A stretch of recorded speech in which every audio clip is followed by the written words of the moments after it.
2장 1절입니다. 베드로후서 2장 1절 말씀, 하나님 우리에게 주신 말씀을 한 목소리로 함께 읽습니다. 그러나 백성 가운데 또한 거짓 선지자들이 일어났었나니 이와 같이 너희 중에도 거짓 선생들이 있으리라. 그들은 멸망하게 할 이단을 가만히 끌어들여 자기들을 사신 주를 부인하고 임박한 멸망을 스스로 취하는 자들이라. 아멘. 네, 오늘은 베드로후서 2장 말씀을 가지고 함께 하나님 말씀을 나눕니다. 베드로 전후서가 이제 다음 주 되면 다 마무리되고 이번 학기도 다음 주가 되면 다 끝납니다. 야고보서를 공부했고 베드로 전서 그리고 이제 베드로 후서를 공부하고 있는데 사실 바울 서신과는 다르게 직설적이기도 하고 힘이 있기도 하고 그리고 우리 마음속 그 깊은 곳을 찌르는 그런 마음의 찔림이 굉장히 강력한 책이기도 합니다. 왜냐하면 사실 야고보도 그랬고 베드로도 그렇고 교회를 특별히 사랑하는 분들이라서 그렇습니다. 오늘 2장 이야기는 이 거짓 선지자들에 대한 내용인데 베드로는 전에도 제가 한번 말씀드렸습니다마는 교회에 대한 각별한 마음이 있습니다. 야고보도 마찬가지고요. 왜냐하면 예수님께서 베드로에게 찾아와서 교회를 부탁하셨지 않습니까? 그런데 예수님이 찾아오셨을 요한복음 21장의 상태, 그 상태의 베드로가 예수님을 3번이나 부인하고 낙향에서 물고기 잡고 있던 상태였습니다. 이제는 희망도 없고 소망도 없고 이제는 나는 그냥 끝장난 인생이다 이렇게 생각하고 있었는데 예수께서 오셔서 그에게 사명을 주셨습니다. 내 양을 먹이라, 내 양을 치라, 내 양을 먹이라. 그리고 나서 성령이 그들에게 임했고 그리고 예루살렘 교회가 생겼잖아요. 그러니 얼마나 감사하겠습니까? 교회가. 나는 정말 가룟 유다하고 똑같은 인간인데 더하면 더했지 덜한 인간이 아닌데 그런데 예수께서 나에게 사명을 주시고 그것도 교회를 주셨습니다. 그러니 베드로는 교회에 목숨을 거는 거죠. 얼마나 열심히 목회했겠습니까? 최선을 다해서. 그리고 그 교회가 초대 교회가 예루살렘 교회로만 끝나지 않고 교회가 확장돼 가잖아요. 안디옥 교회를 개척했고 안디옥에서 바울과 바나바를 파송해서 1차, 2차, 3차 선교여행을 통해서 세계 선교의 기틀을 쌓았고 그리고 나서 베드로는 사실 첫 번째 교회 초대 교회의 목회자였으니까 흩어져 있는 디아스포라 성도들에게 마음에 빚진 게 있는 거죠. 그래서 지금 이 베드로 전후서를 쓰면서 특별히 교회를 사랑하는 마음이 굉장히 많이 담겨 있습니다. 오늘 2장에 보면 이 교회 내에 교회를 어지럽히는 세력들, 이단도 있고 자기 욕심 때문에 자기 이익을 취하기 위해서 교회를 뒤흔드는 세력들, 이런 세력들에 대한 강력한 경고요. 이를 어떻게 우리가 분별할 것인가? 그리고 우리는 처음과 끝이 동일해야 된다. 이런 이야기를 2장에서 하고 있습니다. 그래서 우리가 이 2장을 읽을 때는 교회를 사랑하는 마음이 각별한 사람은 이 2장 말씀을 읽으면 함께 공감이 됩니다. 나도 교회를 사랑하니까. 이게 그냥 지역교회 이름을 붙인 하나의 교회가 아니고 이 지구상에 있는 모든 교회, 예수 그리스도께서 피로 값주고 사신 모든 교회를 우린 다 같이 사랑해야 되는 거잖아요. 그런 이야기예요. 자, 1번 첫 번째 질문을 보니까 교회 가운데 있는 거짓 교사들은 어떤 자들입니까? 1절 보니까 그러나 백성 가운데 또한 거짓 선지자들이 일어났었나니 이와 같이 너희 중에도 거짓 선생들이 있으리라. 우리는 이제 이 말씀을 조금 심각하게 받아야 됩니다. 왜냐하면 어떤 사람들은 교회는 완벽하게 깨끗하다고 생각하거든요. 교회 오면 사람들이 다 천사고 다 착하고 다 순하고 사람들이 전부 다 아무 문제가 없고 근데 지금 여기 교회의 현실을 얘기했습니다. 베드로가 교회 안에 거짓 선생들이 있다고. 교회는 천국의 그림자라고 말합니다. 여러분, 내 그림자를 한번 비춰보세요. 아침에 일어나서 아침부터 시작해서 해 떨어질 때까지 해를 맞이하는 내 그림자가 아침과 해그름에는 길게 길어졌다가 정오에는 굉장히 짜리몽땅했다가 뭐 그렇게 막 변하잖아요. 근데 그 그림자가 나일 수 없잖아요. 햇빛에 따라서, 해의 높낮이에 따라서 그림자의 길이가 계속 달라지니까. 그런데 하루에 딱 2번 내 키와 똑같아지는 지점이 나옵니다. 교회가 그런 거예요. 교회 생활을 하다 보면, 신앙생활을 하다 보면, 야, 여기가 천국이구나, 여기가 진짜 천국이구나 할 때가 몇 번 없어요. 매번 그렇게 되면 좋은데 그거 몇 번 없다고요. 근데 여러 번, 수없이 많이 교회의 모습에 실망하고 사람의 모습에 낙심하고 길이가 계속 달라지니까, 아, 이게 아닌데 왜 그럴까? 이게 아닌데. 그럼 이제 우리는 어떻게 해야 돼요? 이 교회를 고치고 개혁하고 함께 좋은 교회를 만들어가기 위해서 애써야 되는 거잖아요. 그런 얘기예요. 근데 이 교회는, 베드로가 이 편지를 쓸 때 교회에 거짓 교사들, 거짓 선지자들이 있었습니다. 근데 이건 그냥 교회에 분쟁이 있는 문제하고는 차원이 다른 문제예요. 이단의 문제라서 그래요. 보십시오. 그들은 멸망하게 할 이단을 가만히 끌어들였습니다. 자기들을 사신 주를 부인했습니다. 예수님이 우리를 사셨죠. 뭐로 샀습니까? 피로 사셨잖아요, 우리를. 근데 그런 예수님을 부인했어요. 이단들이, 교회 안에 있는 거짓 선생들이. 그들은 임박한 멸망을 스스로 취하는 자들이라. 이렇게 하면 멸망당할 수밖에 없잖아요. 그렇다면 여기서 말하는 이단이란 과연 어떤 자들일까? 베드로가 이 편지를 쓸 때 그 당시 초대교회의 이단들의 종류가 2가지가 있었습니다. 이건 사도 요한 1서에서 기록하고 있는데, 요한 1서 2장 22절 23절을 보십시오. 거짓말하는 자가 누구냐? 거짓 선생들이죠. 예수께서 그리스도이심을 부인하는 자가 아니냐? 아버지와 아들을 부인하는 그가 적그리스도니, 아들을 부인하는 자에게는 또한 아버지가 없으되 아들을 시인하는 자에게는 아버지도 있느니라. 22절 자세히 보시면 그 당시 초대교회 이단의 첫 번째 유형이 어떤 자들입니까? 예수께서 그리스도이심을 부인하는 자들. 그리스도가 누굽니까? 예수님. 예수님은 누구예요? 그리스도. 이렇게 얘기하면 이게 곤란한 거예요. 잘못 배운 거예요. 그리스도는 메시아, 기름 부음을 받은 자, 구원자라는 뜻이잖아요.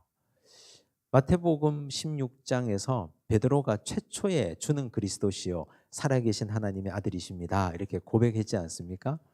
그 말은 예수님 당신은 기름 부음을 받은 자입니다. 구약에 기름 부음을 받은 삼중직이 나오잖아요. 왕, 제사장, 선지자, 메시아, 구원자라는 뜻이에요. 즉 예수 그리스도라는 말은 문장인데, 예수는 그리스도이십니다 라는 말입니다. 즉 예수님 당신은 나의 구원자가 되십니다, 이런 뜻이에요. 그러면 그 당시 초대교회에 예수가 그리스도이심을 부인하는 자들이 이단이라는 말은 예수가 구원자임을 부인하는 자들, 그런 이단들이 있었단 얘기예요, 교회 안에. 요즘 종교다원주의가 판을 치지 않습니까? 제가 설교 때도 말씀드렸는데, 종교다원주의자들은 등산을 얘기해요. 등산로의 비유. A, B, C, D, E 코스, 어디로 올라가든 정상에 가면 다 만나는데 너희들은 왜 그렇게 편협하게 굳이 A 코스만 고집하느냐? 예수를 통해서도 다른 종교를 통해서도 얼마든지 정상에 오를 수 있다. 착하게만 살면 된다. 이렇게 얘기하는데, 그런데 내가 곧 길이요 진리요 생명이니 나로 말미암지 않고는 누구도 아버지께 올 자가 없다 하셨잖아요, 예수님이. 우리는 그 말씀을 붙잡고 있고 믿고 있지 않습니까? 그런데 이 초대교회 이단들 중에 예수만 그리스도가 아니라고 얘기하는 인간들이 있는 거예요. 예수가 구원자가 아니면 누가 구원자입니까? 이건 오늘 우리 교회에도 있어요. 오늘 이 땅에 수많은 교회들마다 있어요. 사실 우리는 예수 그리스도라고 말은 하지만 예수가 진짜 그리스도라고 나의 완벽한 구원자라고 믿습니까? 말은 그렇게 하는데 우리는 아멘이라고 대답도 하는데 사실은 예수님은 저 다음 순위가 돼 있고 물질이 내 구원자라고 생각하잖아요. 돈 많이 벌고 돈만 있으면 예수 팔아서 돈 벌고 예수 팔아서 돈 많이 벌려고 권세 얻으려고 그러면 예수가 구원자가 아니라 돈이 구원자잖아요. 만몬이 구원자가 되잖아요, 이게. 그런 자들이 교회마다 다 있다고요. 돈 버는 일에는 전심전력하는데 예수 잘 믿는 일에는 별로 관심이 없어요. 그러면 그게 이단인 거예요, 그게. 우리가 어디 저 옆에 신천지 가가지고 그것도 이단이지만 교회 안에 있는 거짓 선생들, 이단들이 더 무서운데 돈 버는 거, 권력 가지는 거, 예수를 통해서 뭔가를 하려고 하고 뭔가를 누리려고 하는 자들, 이단들이에요, 다. 예수가 그리스도임을 부인하는 자들. 그런 자들은 예수께서 피로 값주고 사신 그 주님을 부정하는 자들이고 임박한 멸망을 자초하는 자들이에요. 그래서 이건 매 순간 나를 점검해야 됩니다. 나는 진짜 예수님이 내 구원자임을 믿는가? 이걸 계속 우리는 매 순간 나를 점검해야 됩니다. 두 번째, 요한 1서 4장 1절과 2절을 보면 두 번째 그 초대교회 당시의 이단들이에요. 사랑하는 자들아 영을 다 믿지 말고 오직 영들이 하나님께 속하였나 분별하라. 많은 거짓 선지자가 세상에 나왔습니다. 많은 거짓 선지자가 나왔다 했어요. 이로써 너희가 하나님의 영을 알지니 곧 예수 그리스도께서 육체로 오신 것을 시인하는 영마다 하나님께 속한 것이요. 예수님이 육체로 오신 것을 시인하면 하나님께 속한 이단이 아니라는 얘기죠. 그럼 이단은 뭡니까? 예수님께서 육체로 오심을 부인하는 자가 이단이에요. 이건 제가 2주 전에 베드로전서 5장 하면서 설명을 드렸는데요. 그 당시 초대교회 당시에 육체를 사람들이 어떻게 생각했느냐. 그리스 철학의 영향을 받아서 이 사람들은 육체를 굉장히 부정하게 생각했거든요. 육체가 영혼의 감옥이다. 그렇게 생각했다 그랬잖아요.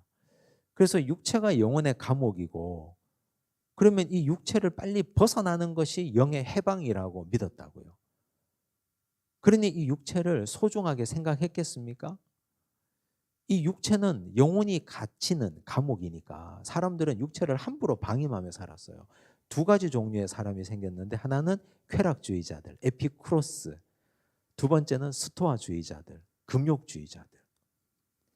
쾌락주의자들은 어차피 버린 몸이니까 함부로 육체를 막 방임하며 사는 거예요.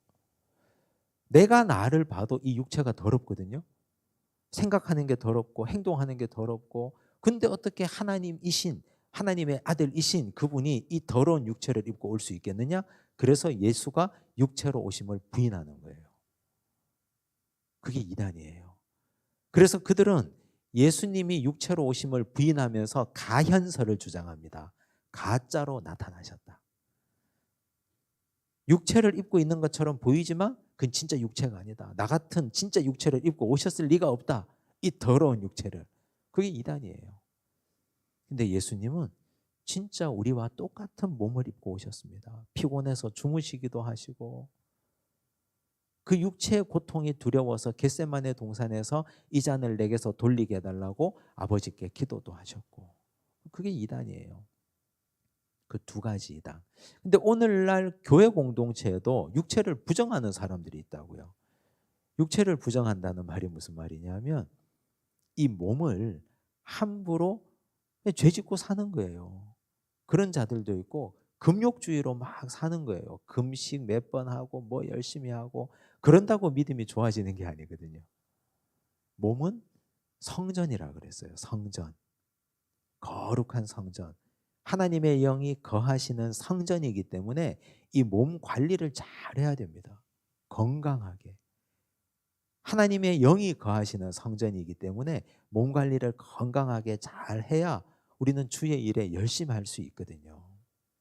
초대교회 이단 두 종류를 얘기했습니다. 이제 두 번째 질문. 거짓 교사들은 교회에 어떤 부정적인 영향을 미칩니까? 당연히 교회에 부정적인 영향을 미치겠죠. 2절 보니까 여럿이 그들의 호색하는 것을 따르리니, 호색이라고 하면 음란만 우리가 생각할 수 있는데 여기서 호색은 조금 범위가 넓은 거예요. 진리를 떠나는 걸 다 호색이라고 말하는 겁니다.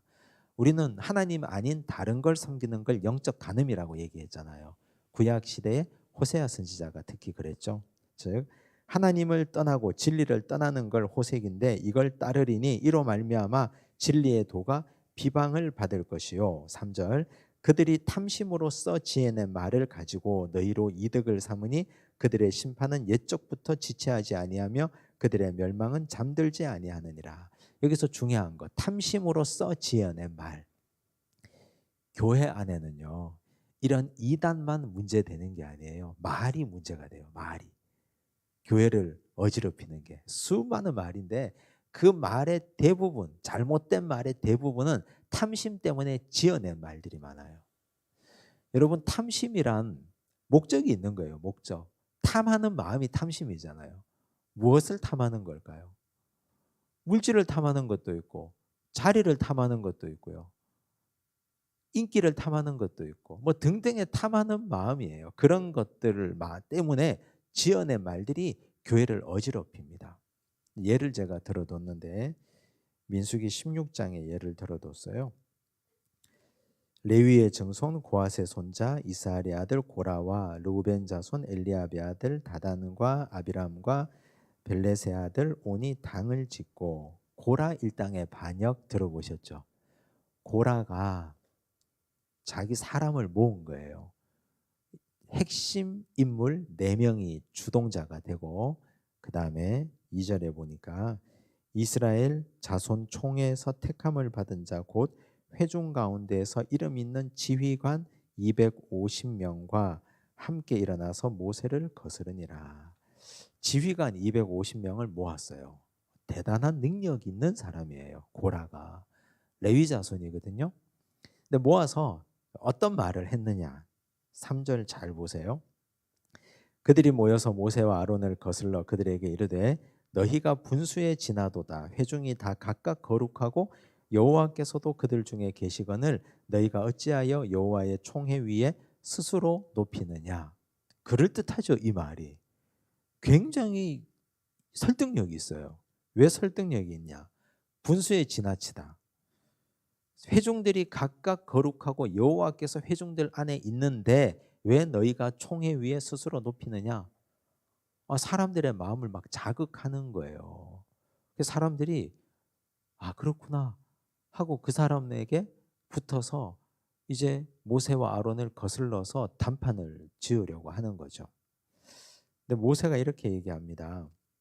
8절 보니까 모세가 또 고라에게 이르되 너희 레위 자손들아 들으라. 9절 이스라엘의 하나님이 이스라엘 회중에서 너희를 구별하여 자기에게 가까이 하게 하사 여호와의 성막에서 봉사하게 하시며 회중 앞에 서서 그들을 대신하여 섬기게 하심이 너희에게 작은 일이겠느냐.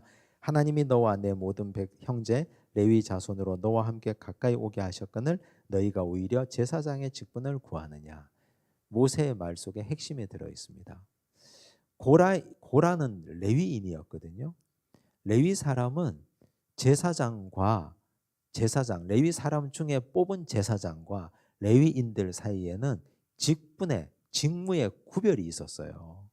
차별이 아니라 구별이에요. 이거는 제사장, 아론 같은 제사장, 그리고 모세같이 지도자로 인정함을 받은 사람, 이런 사람은 하나님과 독대하고 또 하나님의 말씀을 받아서 백성에게 전하는 역할을 하는 거잖아요. 근데 레위인들은 자기 가문별로 해야 될 일이 따로 있어요. 어떤 가문은 이동할 때 성막을 어깨에 메고 이동해야 됩니다.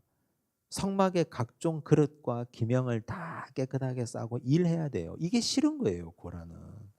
왜 똑같은 레위 자손인데 저 사람은 하나님 앞에 직접 독대하고 백성들에게 명령하는 자리에 서 있고 나는 무거운 거 들고 옮기고 그릇 닦는 일을 하고 있고 나는 왜 이래야 되는가? 하나님께서 각각 우리에게 말씀하시고 우리 사이에 계신데 네가 뭐라고 왜 우리 위에 군림하려고 하느냐. 지금 이런 얘기를 하는 거예요. 이게 탐심으로써 지어낸 말이잖아요.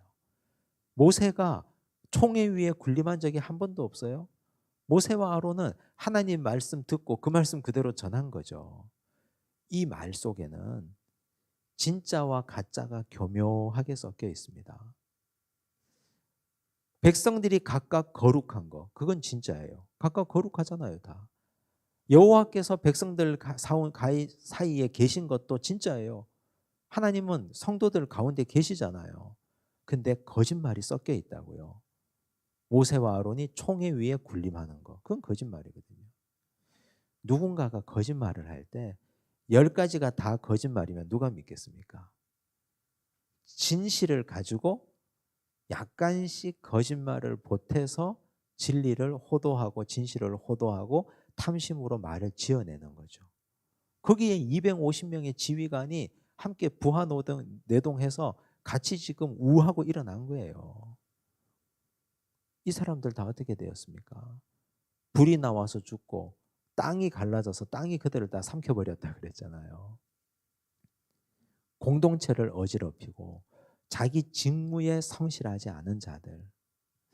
사실 이 고라가 탐심을 가진 건 물질에 대한 탐심이 아닙니다. 높아지려고 하는 탐심이에요. 근데 그 높아지려고 한다는 마음 자체가 틀려먹은 겁니다. 하나님 앞에서 높고 낮음이 어디 있습니까? 교회 중직들은 높은 자리고 직분을 받지 못한 성도는 낮은 자리다. 제가 자주 말씀드리죠. 사람들이 이렇게 얘기하죠. 너는 교회 다닌 지 지금 20년이 됐는데 장로 언제 따냐? 이거는 믿지 않는 사람은 충분히 그렇게 말씀할 수 있어요. 교회의 모든 직제를 계급으로 생각하니까 너 장로 따고 나서 몇 년 있으면 목사 따냐? 뭐 이제 그런 얘기도 제가 들어봤거든요. 아니 당신은 그렇게 젊은데 언제 장로하고 언제 이렇게 목사가 되냐고 저한테 그런 얘기 하신 분도 계셨거든요. 믿지 않는 사람은 충분히 그렇게 얘기할 수 있어요. 근데 성도로서 교회에서 신앙생활 오래 하신 분들이 이걸 계급으로 생각하니까 그게 문제인 거죠. 이건 양자가 다 문제예요. 계급처럼 어깨에 힘주고 다닌 목사와 장로들이 먼저 원인 제공을 한 거고, 그리고 그걸 보고 나도 여기서 계급으로 올라가야 되겠고 뭔가를 해야 되겠다고 생각하는 사람들도 문제고 다 문제예요. 사실 교회 목회자와 장로님들이 정말 낮아짐의 모습을 보였다면 야, 나는 자존심이 상해서 저렇게 못 낮아지는데, 나는 자존심이 상해서 저렇게 못 섬기는데, 나는 생업이 바쁘고 일이 바빠서 교회 일 저렇게 열심히 할 수 없는데, 사람들이 다 장로 되는 거 겁을 내야 되는 거 아니에요? 사람들이 다 교회 직분 받고 권사되고 중직되는 걸 다 겁을 내야 되는 거 아닙니까 이거? 여기에 대해서 경각심이 좀 있어야 되는 거 아니에요? 그런데 제대로 못 살아냈으니까 교회 중직들이 지금까지. 그러니 이런 탐심으로 사람들을 시험에 들게 만드는 거예요. 그건 이미 먼저 된 자들이 잘못한 겁니다. 먼저 중직된 자들이. 제대로 섬기고 제대로 일하고 교회에서 담임 목사라고 교회에서 중직들이라고 대접받으려고만 하고 좋은 방 좋은 자리 차지하고 앉아가지고 행세하고 있고 이러니 사람들 마음에, 순진한 사람들 마음에 탐심을 부채질하는 것 아닙니까? 사실은 이런 게 교회를 어지럽히는 거예요. 자, 그다음 하나님은 하나님 당신을 떠난 자들을 어떻게 심판하셨느냐. 교회 공동체 안에도 하나님을 떠난 자들이 있었는데 어떻게 심판하셨느냐. 4절 보니까 하나님이 범죄한 천사들을 용서하지 아니하시고 지옥에 던져 어두운 구덩이에 두어 심판 때까지 지키게 하셨다 그랬어요. 유다서 1장 6절 그 아래 내려가면 있죠. 또 자기 지위를 지키지 아니하고 자기 처소를 떠난 천사들을 큰 날의 심판까지 영원한 결박으로 흑암에 가두셨다. 여기서 우리가 주목해야 될 건 자기 지위예요. 자기 지위. 지위가 뭡니까? 직분이거든요. 자기 직분, 내가 해야 될 일, 마땅히 해야 될 일요. 근데 지금 여기 고라 일당 보세요. 우리가 앞서 본 고라 일당, 레위인의 직무를 받았잖아요. 성전의 그릇과 성전의 성막을 옮기는 일과 여러 가지 일을, 그 일을 떠나버린 거예요. 다른 데 탐심을 가진 거죠. 하나님이 가만히 두지 않거든요. 우리는 성도로서 각자로서 우리에게 맡은 바 직무가 있습니다. 목사인 저는 말씀을 전하는 직무를 받은 거예요. 하나님께. 말씀으로 성도를 섬기고 교회를 섬기는 직무를 받았는데 그 지위를 떠나고 그 직무를 떠나버리면 어떻게 될까요? 하나님이 가둬버리는 거예요. 그냥. 그게 심판이에요. 당연히 심판받겠죠. 그러니 목회자가 되었다는 것은 말씀 전하는 사명에 목숨을 걸어야 되는 겁니다. 열심히 최선을 다해서 연구하고 또 연구하고 최선을 다해서 그 자리를 영화롭게 생각하고 그 자리를 최선을 다하고, 우리가 중직이 되었다는 것, 우리가 서리 집사가 되고 교회 직분자가 되었다는 것은 그 자기 지위와 직무를 지키고 그 자리에서 열심을 다하고 최선을 다해야 되는 겁니다. 그거 말고 다른 건 없어요. 하나님이 천사도 심판하셨는데, 심판 때까지 하나님이 영원한 멸망의 형벌에 가둬버렸는데 우리는 그 직무를 다 해야 되는 거죠. 5절, 옛 세상을 용서하지 아니하시고 오직 의를 전파하는 노아와 그 7 식구를 보존하시고 그랬어요. 노아 시대 때 하나님의 아들들이 사람의 딸들의 아름다움을 보고 예배 공동체를 뛰쳐나갔잖아요. 멸망, 마지막에 어떻게 됩니까? 멸망이죠. 홍수 심판이에요. 떠나가면 심판이에요. 떠나가면. 노아와 노아의 가족들 견디고 지켰죠. 구원이죠. 단순한 논리예요. 하나님을 떠나면 심판이에요. 하나님 앞에 있어야 구원받는 거죠. 소돔과 고모라 성을 멸망하기로 정하여 죄가 되게 하사 후세에 경건하지 아니할 자들에게 본을 삼으셨고, 무법한 자들의 음란한 행실로 말미암아 고통당하는 의로운 롯을 건지셨으니. 근데 우리가 여기 딱 걸리는 게 있죠. 뭐가 걸립니까? 그렇죠. 롯 앞에 의로운이라는 말이 붙어 있는데 이거 굉장히 불쾌해요. 어떻게 롯이 의로우냐? 롯이 의롭지 않은데 어떻게 의로우냐? 이걸 우리가 좀 잘 이해하고 넘어가야 되는데, 지금 이걸 제가 설명을 하면 이 의는 전가된 의입니다. 전가 아시죠? 전해졌다, 부여받았다. 나로 인한 의가 아니라 전가된 의예요. 누구에게? 하나님으로부터 전가받은 의예요. 롯이 의롭다는 말이 아니에요. 근데 그 전가된 의에 중간자적 역할을 한 사람이 있습니다. 누굽니까? 아브라함이죠.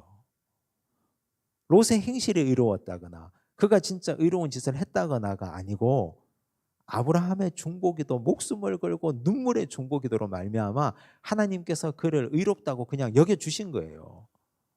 아브라함을 보시고 눈물 흘린 그 기도를 보시고 하나님이 전가받은 의인이거든요. 이게 창세기 19장 15절 16절 한번 보십시다.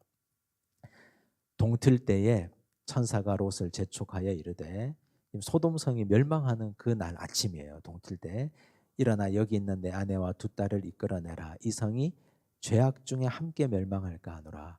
그러나 롯이 지체하며 그 사람들이 롯의 손과 그 아내의 손과 2 딸의 손을 잡아 인도하여 성 밖에 두니 여호와께서 그에게 자비를 더하심이었더라. 누구 때문에 자비 더한 거예요? 아브라함 때문이거든요. 여러분, 우리도 다 전가된 의를 받은 존재예요. 구약시대 출애굽 당시에 이스라엘 백성들, 그들이 문설주와 임방에 피 바르고 그 안에 들어가 있었잖아요. 의로워서 그들에게 죽음의 사자가 패스오버 지나간 게 아니죠. 어린 양, 장차 오실 예수 그리스도로 상징되는 어린 양의 피가 우리에게 의를 전가해 준 거거든요. 그래서 넘어간 거예요. 이렇게. 근데 여기 우리가 진짜 주의해야 될 게 있는데, 전가된 의를 받은 사람은 그 의를 붙잡고 살아내야 됩니다. 그게 성화의 삶이에요. 전가된 의를, 나에게 전가됐잖아요. 나는 아무 의로운 일을 한 적도 없는데 하나님이 나를 강권적으로 그 소돔성에서 그 한 가정만 딱 건져내서 성 밖에 데려다 놨잖아요. 그러면 그 하나님의 은혜를 기억하고 그대로 살아가야 되는 거예요. 그게 성화의 삶이에요. 근데 롯은 어떻게 합니까? 하나님이 멀리 도망가라 그랬죠. 될 수 있는 한 멀리 가라. 산으로 가라 그랬어요. 근데 그렇게 하지 않아요. 창세기 19장 19절 20절. 이렇게 얘기합니다. 롯이 하나님께 얘기하는 거예요. 주의 종이 주께 은혜를 입었고 주께서 큰 인자를 내게 베푸사 내 생명을 구원하시오나 내가 도망하여 산에까지 갈 수 없나이다. 두렵건대 재앙을 만나 죽을까 하나이다. 보소서 저 성읍은 도망하기에 가깝고 작기도 하오니 나를 그곳으로 도망하게 하소서. 이는 작은 성읍이 아니니까 내 생명이 보존되리이다. 소알성에 가는 거예요. 왜? 거기 가서 진짜 소돔성이 망하나 망하지 않나 보려고. 양다리 걸치는 거예요. 전가된 의를 자기의 의로 못 가지고 오는 거죠. 칭의의 차원의 구원은 얻었으나 그러나 성화의 차원에서 실패한 인간의 롯이에요. 그런데 여기서 의롭다는 건 하나님의 의가 아브라함의 중보를 통해서 그에게 부어진 상태를 말하는 겁니다. 그래서 우리가 이걸 오해하시면 안 됩니다. 자, 그다음 교재 63쪽 보시면 불의한 자들의 특징이 무엇입니까? 9절. 주께서 경건한 자는 시험에서 건지실 줄 아시고 불의한 자는 형벌 아래에 두어 심판날까지 지키시며. 이건 당연하죠. 그 다음 10절이 중요합니다. 특별히 육체를 따라 더러운 정욕 가운데 행하며. 교회 안에 육체를 따라 더러운 정욕 가운데 행하는 자들이 있다 그랬어요. 아까 우리가 이단들 공부할 때 살펴볼 때 그랬죠. 그리스도께서 육체로 오심을 부인하는 자들, 육체를 인정하지 않는 거예요. 이 육체의 소중함을 생각하지 않고 육체를 정결하게 생각하지 않고 에피쿠로스적으로 쾌락주의자로 살아가는 자들. 근데 그런 자들은요 전혀 양심의 가책이 없어요. 왜?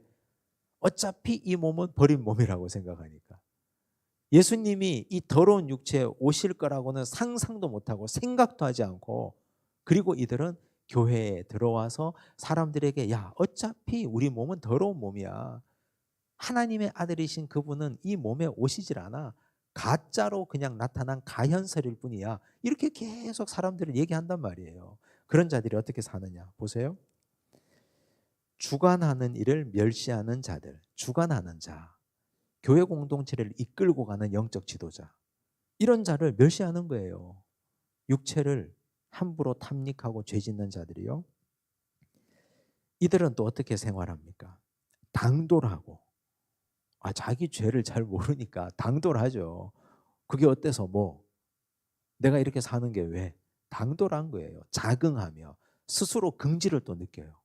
자긍하며 또 떨지 않아요. 죄의식이 없으니까 영광 있는 자들을 비방합니다. 하나님의 사랑을 받는 자도 비방해요. 사람이 왜 그런 게 있잖아요. 너무 당당하면 그 앞에서 좀 주눅이 들죠 우리가.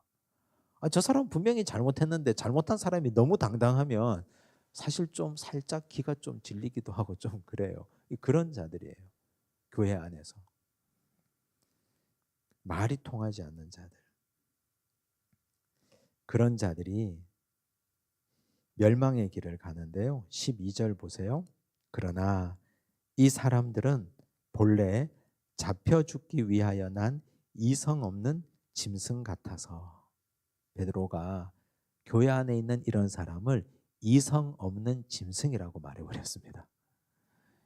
이성이 없는 짐승이면 본능에 따라서 행동한다는 거잖아요.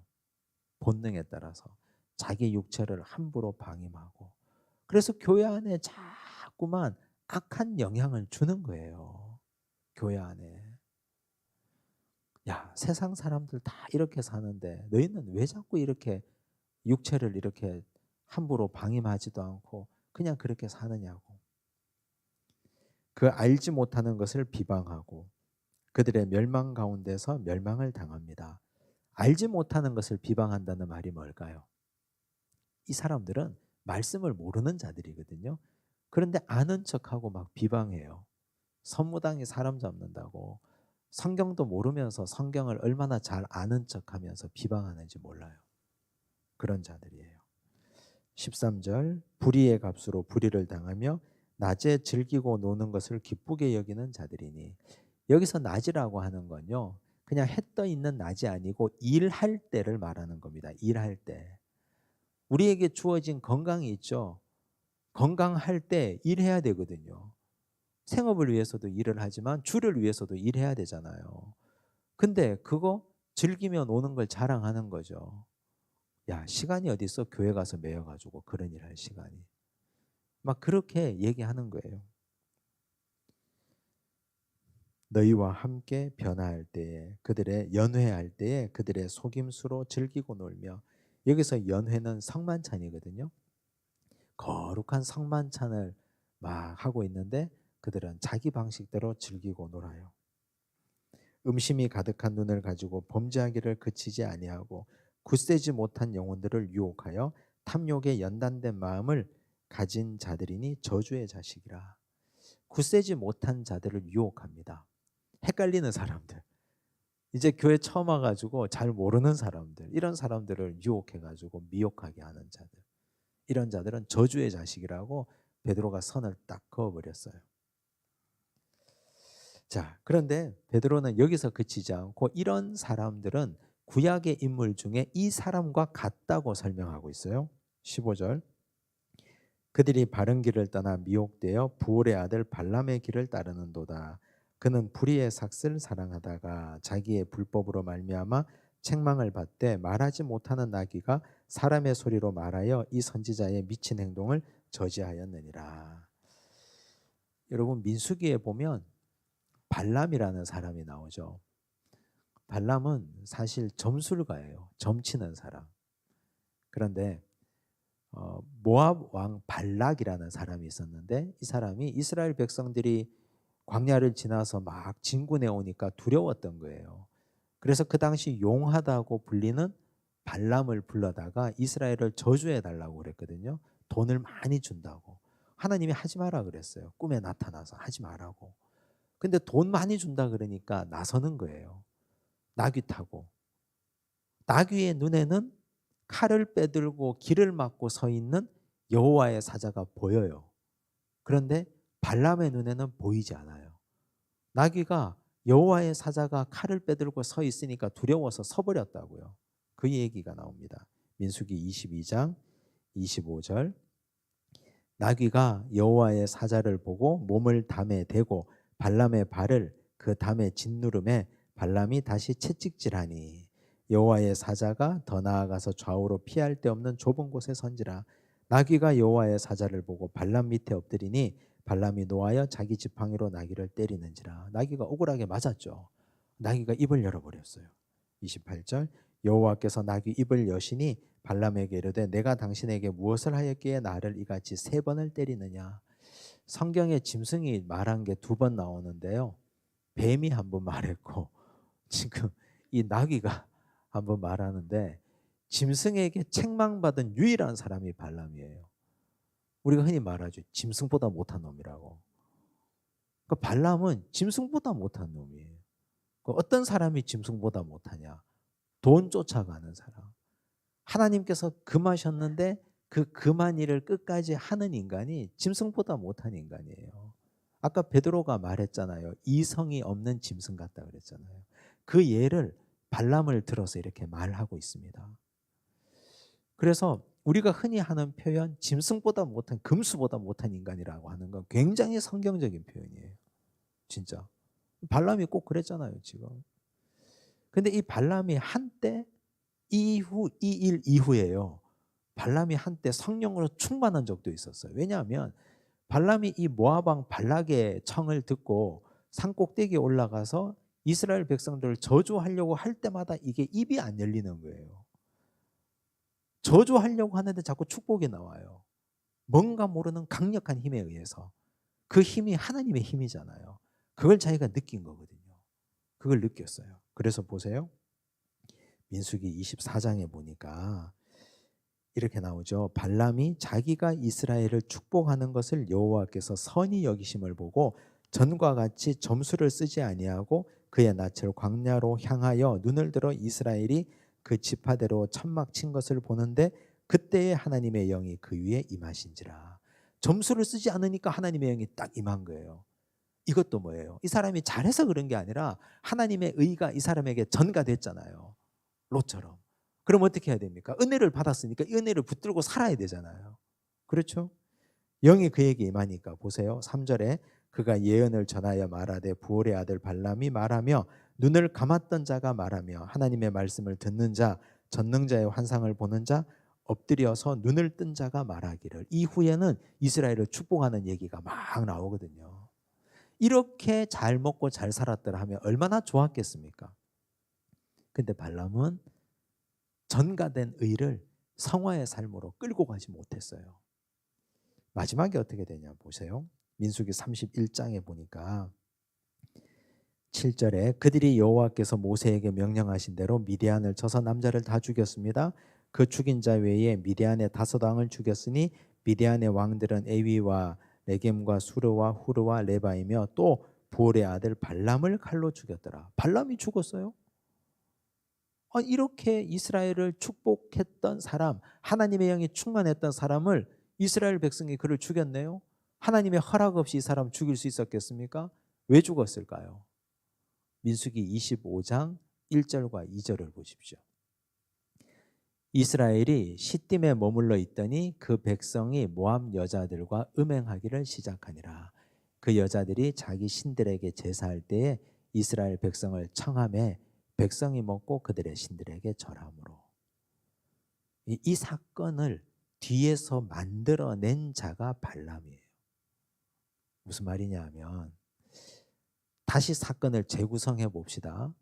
모압 왕 발락이 발람을 불러다가 저주해 달라 그랬잖아요. 실패했어요. 하나님이 그 입을 저주가 아니라 축복을 하게 하니까. 돈은 많이 줬잖아요. 이미. 돈값을 하라 그러는 거예요. 발람에게. 또 더 많은 돈을 준 거예요. 1차 시도에 실패했으니까. 근데 발람은 이미 하나님의 영이 충만한 은혜를 경험한 사람이에요. 그런데 그 돈의 유혹을 견뎌내지 못한 거예요. 그래서 이제 일을 꾸며줍니다. 내가 저주하는 건 실패했는데 이제 나는 빠지고 너희들이 뭔가 해봐라. 저 사람들이 광야길을 오래 걸어왔기 때문에 아름다운 여인들을 보면 정신을 못 차릴 거다. 시딤에 모압에서 유명하고 예쁜 여인들을 거기다가 다 한번 만들어 놔봐라. 그랬더니 진짜 이스라엘 백성들이 정신 못 차리고 그냥 거기서 그 여인들과 함께 음행에 빠져가거든요. 음행에 빠지고 그걸로 끝입니까? 여인들이 이 남자들을 데리고 가는 거예요. 모압의 우상들에게. 거기서 먹고 마시며 술에 취하고 그 우상에게 절하는 거예요. 그래서 이스라엘 백성들이 거기서 굉장히 많이 죽습니다. 연병이 퍼져가서 수없이 많이 죽어요. 이 일을 배후에서 조정하고 만들어준 자가 발람이었어요. 그래서 하나님이 발람을 죽인 거예요. 평가를 이렇게 해놓고 있습니다. 민수기 31장 16절 보세요. 보라, 이들이 발람의 꾀를 따라, 발람의 꾀를 따라 그랬죠. 여인들을 시딤에 놔두라. 이게 발람의 꾀예요. 이스라엘 자손을 부올의 사건에서 여호와 앞에 범죄하게 하여 여호와의 회중 가운데에 연병이 일어나게 하였느니라. 자, 여러분 이거 보면 뭘 느끼십니까? 우리가 진짜 교회 공동체 안에서 정말 따라야 할 사람이 누구예요? 하나님은 눈에 보이지 않으니까 우리 믿음이 어린 우리는 믿음의 동역자 참 좋은 믿음의 선배들을 따르고 싶은데 처음과 끝이 동일해야 되잖아요. 하나님의 영이 함께 임해서 전가된 의를 가졌는데 물질 때문에 이렇게 타락해 나가고 망해 나간 발람 같은 사람들이 지금도 교회 안에 있다니까요. 사람 참 괜찮았는데 중직의 직분을 받고 나니까 사람이 타락하고 변하는 사람들이 있고, 가난할 때는 믿음 생활 잘하고 괜찮았는데 사업에 성공하고 괜찮으니까 먹고 살만하니까 믿음을 떠나는 사람들이 있고요. 교회가 자그마할 때는 참 좋은 목회자였는데 교회가 성장하니까 사람이 이상해지는 목회자도 있고요. 어떻게 해야 됩니까 우리가? 그래서 히브리서 기자는 이렇게 말합니다. 히브리서 13장 7절과 8절.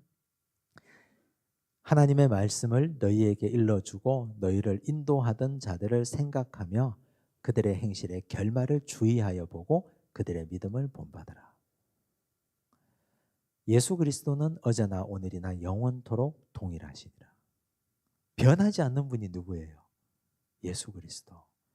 그런데 사람은 변하잖아요. 그래서 어떻게 해요? 행실의 결말을 주의하여 보고 그들의 믿음을 본받으라 그랬잖아요. 그래서 우리는 이 한마디는 무슨 말이냐 하면 우리가 그 사람의 행실의 결말을 어떻게 주의하여 봅니까? 죽을 때까지 어떻게 따라다녀요? 다른 말로 옮기면 사람 믿지 말라는 뜻이에요. 사람 믿지 말라. 예수님 얘기를 히브리서 기자가 왜 했을까요? 예수 그리스도는 어제나 오늘이나 영원토록 동일하다. 예수님 믿고 따라가라. 교회 안에는 거짓 선지자도 있고 탐심으로써 말을 지어내어서 자기 욕심을 채우려고 하는 사람도 있고 육체를 자기 죄악에 방임하며 살면서 이단 노릇하면서도 오히려 더 당돌하고 자긍하고 당당하고 떨지도 않는 사람도 있고 발람처럼 전가된 의를 받았지만 성화로 살아내지 못하는 자들도 있고 그런 자들 따르지 말라는 거예요. 예수 그리스도 믿고 변하지 않는 하나님 한 분 말씀 믿고 따라가라. 그 말씀을 전하고 있습니다. 발람 같은 자들이 어떤 자들이냐? 17절. 이 사람들은 물 없는 샘이요 광풍에 밀려가는 안개니. 물 없는 샘 쓸모 있습니까? 샘은 있는데 물이 없어요. 사람을 실망시키죠. 바람에 광풍에 밀려가는 안개. 순간적으로 사라진단 말이에요. 괜찮았는데 언제 보니까 없어요. 사라지고. 우리가 이런 사람들이 되지 말아야 되잖아요. 내가 샘이 되면 물이 있어야 되죠. 당연히. 누군가가 나에게 뭔가를 기대하고 왔는데 내어줄 것이 있어야 되잖아요. 내가 그래도 목회자인데, 내가 그래도 교회 중직이고 집사인데 나에게 뭔가를 기대하고 왔는데 실망하고 돌려보내면 안 되지 않습니까? 따뜻하고 좋은 인품이라도 내가 보여줘야 되고 그게 없으면 밥이라도 한 그릇 사줘야 되고 나와 함께하는 사람들을 절대로 실망시키면 안 됩니다. 그리스도의 인격으로 그들을 돌보고 대해주고. 18절. 이들이 허탄한 자랑의 말을 토하며 그랬어요. 말만 많은 거예요. 허탄한 자랑의 말. 허탄하다는 말이 뭡니까? 알맹이가 없다는 말 아닙니까? 베드로후서 2장 20절. 만일 그들이 우리 주 대신 구주 예수 그리스도를 알므로 세상의 더러움을 피한 후에 다시 그 중에 얽매이고 지면 그 나중 형편이 처음보다 더 심하리니.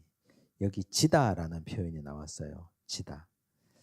점점 힘을 잃어 사라지다. 헤타오마이. 지다. 자, 여기 우리가 이걸 다시 잘 읽어봐야 되는데요. 우리 주 대신 구주 예수 그리스도를 알았어요. 처음에는 세상의 더러움을 피했어요. 은혜를 받았다는 얘기죠.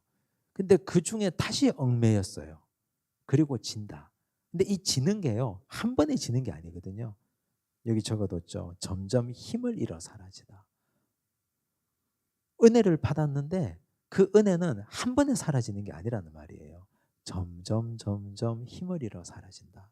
왜 점점 힘을 잃어 사라질까요? 다시 우리가 죄의 종로로 타게 되는 거. 우리가 영적으로 승리하고 힘을 얻고 살아가야 되는데 그렇게 하려면 말씀과 기도를 붙잡아야 되는 거예요. 성도는 은혜 입은 자는 말씀하고 기도 이 두 가지를 꼭 붙잡아야 돼요. 말씀과 기도 이 두 가지가 없으면 점점 힘을 잃어 져가는 거예요. 그러다가 완전히 놓아버리고 은혜를 입었는데 충만한 은총을 입었는데 그 이후에 성화의 삶을 살면서 말씀도 필요하고 기도도 필요한 겁니다. 매일 매 순간 1년에 한 번 부족하고 큰일 나요. 일주일에 한 번 그것도 부족해요. 매 순간 하나님의 말씀 아버지 앞에 기도하는 걸로 우리 자신을 성화의 삶으로 계속 고양시키고 성장시켜 나가야 됩니다. 그게 없으면 점점 힘을 잃어지는 거예요. 그걸 베드로가 이렇게 설명해 준 겁니다. 22절 참된 속담에 이르기를 개가 그 토하였던 것에 돌아가고 돼지가 씻었다가 더러운 구덩이에 도로 누웠다 하는 말이 그들에게 응하였도다. 유명한 말씀이죠. 그죠? 그래서 우리가 한번 은혜를 받은 자들이 끝까지 이 은혜를 쭉 기억하고 교회를 거룩하고 좋은 공동체로 만들어 가려면 말씀과 기도를 꼭 붙잡고 살아가라. 거짓 선지자와 이단을 쫓아내고 교회를 어지럽히는 세력들에게서 잘 분별하라. 이 말씀입니다. 기도하겠습니다. 하나님 아버지 감사합니다. 우리에게 지혜도 주시고 은혜도 주시고 아름다운 교회 공동체를 허락해 주셨습니다.